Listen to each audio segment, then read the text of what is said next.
नमस्कार। आता आपण जनादेश टीव्हीचे प्रतिनिधी हे जुन्नर तालुक्यातील कोळवाडी या गावात आलेले आहेत। इकडे डावीकडे पाहतोय आपण एक मोठा डोंगर आहे। या गावामध्ये श्री स्वामी समर्थ मठ आहे आणि त्याच्याच बाजूला हे आपण शेत हा ज्या गोणी पाहतोय आपण संपूर्ण आजूबाजूला तो कांदा काढून त्या गोणीमध्ये भरलेला आहे आणि इथून ते स्टोरेज रूममध्ये आहे।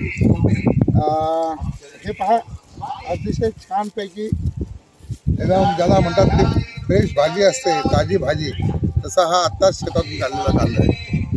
कांदा दोन लोकांच्या डोळ्यात पाणी आणतं। जेव्हा महाग होतो तेव्हा गृहिणीच्या डोळ्यात पाणी आणि जेव्हा दर पडतो तेव्हा शेतकऱ्याच्या डोळ्यात पाणी। आपल्या सोबत आहेत विलासदादा कुलकर, शेतकरी आहेत, तुमचं स्वागत आहे। शेतात जेवण मिळतं काय? तुम्ही किती वर्ष हे सगळं शेत पिकवताय? हे आता मी लहानपणापासून शेतच करतो।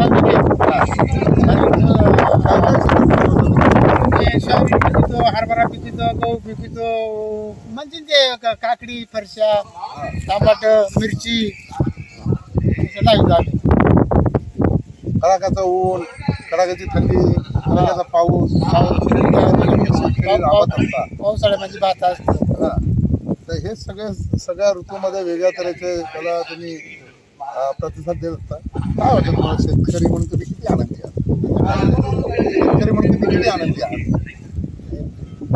चांगलं आहे, शेत पिकतंय, आपलं हे आहे सगळं। आता हा कांद्याला रेट तुमच्याकडे काय आहे? आता जर तुम्ही हा माल कोणाला देणार तुम्ही? आता हे मला व्यापाऱ्याला देणार आहे मी। व्यापाऱ्याला?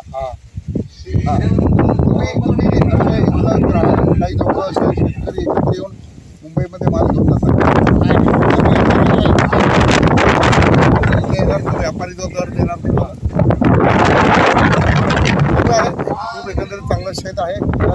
शेती पिकवा, तुमच्या शेतामध्ये भरघोस धान्य पिकवतो हीच आमची सदिच्छा। धन्यवाद। जनादेश टीव्ही न्यूज चॅनल।